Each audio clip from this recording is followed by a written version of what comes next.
साथियों नमस्कार, कैसे हैं आप सब लोग। आज पार्ट नंबर 2 में हम लोग पढ़ेंगे उन कॉमन मिस्टेक्स को जो अक्सर कमिट करते हैं टीएलओ, और इस पर हम जो है ध्यान देते नहीं है। अल्टीमेटली एक अच्छा केस भी जो है हम हार जाते हैं। तो आज हम शुरुआत करने वाले हैं कॉमन मिस्टेक्स के ऊपर। एक नोटबुक जो है मेंटेन कर लीजिए, इसमें लिखिए सबसे ऊपर ओम नमः शिवाय और अरदास कीजिए प्रभु से कि हमें बचाओ, हमें बख्शो।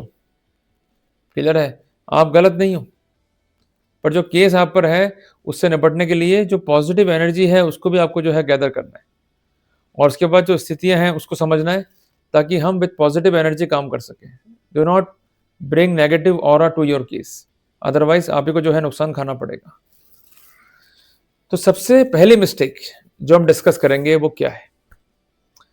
जो कंसर्न आईओ है, कई बार ऐसा होता है कि वो डिमांड तक को वेरीफाई नहीं करता है, और ये बहुत मोस्ट कॉमन एरर है, पर चूंकि हम ध्यान देते नहीं है। हमको क्या लगता है कि साहब रिपोर्ट आ गई, वेरिफिकेशन आ गया, प्री ट्रैप आ गया, ट्रैप आ गया, आप तो बच ही नहीं पाएंगे। जो लड़ाई है वो बहुत ही बड़ी लड़ाई है, मैं ये मानता हूं, पर उसमें कई बार ऐसा भी होता है कि कुछ बातें जो बहुत छोटी हैं उसको हम भूल जाते हैं। और सबसे बड़ी बात क्या है कि डिमांड वेरीफाई हुई या नहीं हुई, इस पॉइंट को हम काउंटर चेक नहीं करते। नियम क्या कहता है, मैं बात कर रहा हूं जजमेंट की। जजमेंट है ऑनरेबल सुप्रीम कोर्ट का बी जयराज बनाम स्टेट ऑफ आंध्र प्रदेश का, कि डिमांड इज मस्ट, डिमांड को जो है वेरीफाई करना पड़ेगा। इसको लेकर के 3 सिद्धांत महत्वपूर्ण है। पहली बात, डिमांड जो है वो होनी चाहिए स्पेसिफिक। दूसरी बात, ऐसी एविडेंसेस फाइल पे होने चाहिए कि जो कंसर्न लोक सेवक है वो अपने पद का दुरुपयोग कर रहा है, वो चाहता है रिश्वत कमाना किसी काम को करने के पेटे, और वो कार्य क्या है, लोक कृत्य। जब तक इस तरह के अलामत नहीं है, स्पेसिफिकेशंस नहीं है, डेफिनेटली प्रोसिक्यूशन फेल होगा। पर चूंकि हम भी इन फैक्ट्स को वेरीफाई नहीं करते, जल्दबाजियां करते हैं केस को पढ़ने में, तो वहां पर जो है नुकसान खाना पड़ता है आपको। इसलिए इस बात को इंश्योर करें कि जो कंसर्न टीएलओ है उसे डिमांड को वेरीफाई किया या नहीं किया। देखिए, जब भी रिपोर्ट आएगी कंसर्न टीएलओ के पास में, तो उसे रिपोर्ट करना है verify to find out a case against the accused. जिस कॉन्टेक्स्ट में सेक्शन 173 सब क्लॉज 3 बीएनएसएस काफी इंपॉर्टेंट है। अगर डिमांड ही वेरीफाई नहीं हुई, डिमांड ही कंफर्म नहीं हुई, जल्दबाजी में ट्रैप के लिए प्रोसीड कर गए, we could have the benefit. अब यहाँ पर 4 बिंदु जो है महत्वपूर्ण है, जो रिपोर्ट फाइल पर है और जो वेरिफिकेशन रिपोर्ट फाइल पर है उसमें क्या भिन्नता है। दूसरी बात, जो कंसर्ट अथॉरिटी है, जो इंक्वायरी उसने करी, उसके लिए क्या क्या स्टेप्स जो है फॉलो किए। यूजुअली क्या करते हैं लोग, ये लोग होल्ड करते हैं मॉकिंग इंक्वायरी, जो कि इनलीगल है। इनको इंक्वायरी होल्ड करनी है कागजों में, और अक्षर से पालना सुनिश्चित करनी है सेक्शन 173 सब क्लॉज 3 बीएनएसएस की। तीसरी बात, कोई भी वेरिफिकेशन ऐसा नहीं करना है जो कि मैकेनिकल हो, साइक्लोस्टाइल्ड हो। और चौथी बात, वेरिफिकेशन में डिमांड जो है क्लियर हो जानी चाहिए। मैं पुनः कहता हूं, डिमांड ऑफ मनी नहीं, डिमांड ऑफ ब्राइब।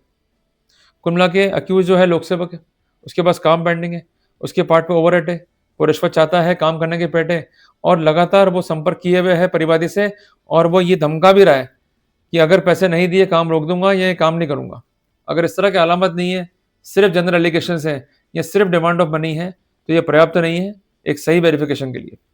इस बिंदु पर जजमेंट भी है ऑनरेबल सुप्रीम कोर्ट का, जिसका स्पेसिफिकेशन है नीरज दत्ता बनाम स्टेट ऑफ एनसीटी, और जजमेंट का डेट है 17 मार्च 2023। इसके अलावा ये भी वेरीफाई करना है कंसर्न टीएलओ को, कहीं ये तो नहीं कि जो कंसर्न परिवादी है वो हाईली इंटरेस्टेड है या उसका कोई इल मोटिव है। अगर ये फैक्ट वेरीफाई नहीं किया और बाद में मालूम पड़ता है कि ये इंपॉर्टेंट फैक्ट है, definitely we could have the benefit and we could chalk out a case for the unfair investigation. इसके अलावा जो कंसर्न विटनेस है, मैं बात कर रहा हूँ शैडो विटनेस की, ये स्टॉक विटनेस तो नहीं, ये भी जो है वेरीफाई करना पड़ेगा। अगर ये वेरीफाई नहीं करा, definitely you could have the benefit. इसके अलावा मैं आपको स्पष्ट करना चाहता हूँ कि अगर रिकवरी हुई है मनी की from the concern drawer, file और टेबल, ये हमारे लिए बेनिफिशियल है। इस बिंदु पर जजमेंट भी है ऑनरेबल सुप्रीम कोर्ट का दिनांक 23/4/2000 का। इसके अलावा अगर रिकवरी आपके पर्सन से है, कोशिश कीजिएगा कि आप एक दे पाएं स्पष्टीकरण as per section 119 sub clause ji of BSA. अगर सिर्फ रिकवरी है, डिमांड प्रूव नहीं है, तो ऐसे सिनेरियो में अक्यूज को उसका फायदा मिलना चाहिए। तो यहाँ पर कर्तव्य भी है कंसर्न टीएलओ का टू वेरीफाई दैट कि डिमांड के साथ रिकवरी है या रिकवरी हुई है तो डिमांड भी जो है वेरीफाइड है। अगर डिमांड जो है वेरीफाइड नहीं है, फायदा मिलेगा, डिमांड जो है मस्ट है। इसके अलावा जो फिनोप्सिलिन टेस्ट है, वो समय पे जो है कॉन्टैक्ट करना पड़ेगा। एज़ सून एज़ पॉसिबल जो है करना पड़ेगा। अगर इसमें देरी है, अक्यूज़ को जो है फ़ायदा मिल जाएगा। तो बेसिकली आपको ये पॉइंट भी जो है ऑब्ज़र्व करना है। इस बिंदु पे जजमेंट भी है ऑनरेबल सुप्रीम कोर्ट का एन विजय कुमार बनाम स्टेट ऑफ तमिलनाडु का। इसके अलावा ये भी कन्फर्म करना है कंसर्न टीएलओ को कि जो कंसर्न एफआईआर है, उसमें डिले तो नहीं है। अगर डिले है एफआईआर में, डेफिनिटली अक्यूज़ को जो है फ़ायदा मिल जाएगा और उसको ये पॉइंट जो है ऑब्ज़र्व भी करना है और नोट भी लगाना है कंसर्न एफआईआर में यदि पॉसिबल है तो। और इसके अलावा सेक्शन 8 पीसी8 का जो प्रोविज़ो है, इसकी भी जो अक्षरशः पालना है सुनिश्चित करनी है कि कंसर्न रिपोर्ट को जो है दाखिल करना है within 7 days from cause of action. अगर ये ड्यूटीज़ निर्वहन नहीं करता है concern TLO, definitely we could have the benefit. इसके अलावा ये वेरीफाई करना है कि डिमांड का नेचर क्या है, जो एक्सेप्टेंस है उसका नेचर क्या है और अक्यूज़ के पार्ट पे क्या है इल इंटेंशन। अगर इस तरह के अलामत फाइल पे नहीं है, उन्हें वेरीफाई नहीं किया गया और सिर्फ पूरी की गई है औपचारिकता, definitely we could chalk out a case for the unfair investigation. तो कुल मिलाकर के मैंने मोटे-मोटे बिंदु जो है आपको बता दिए।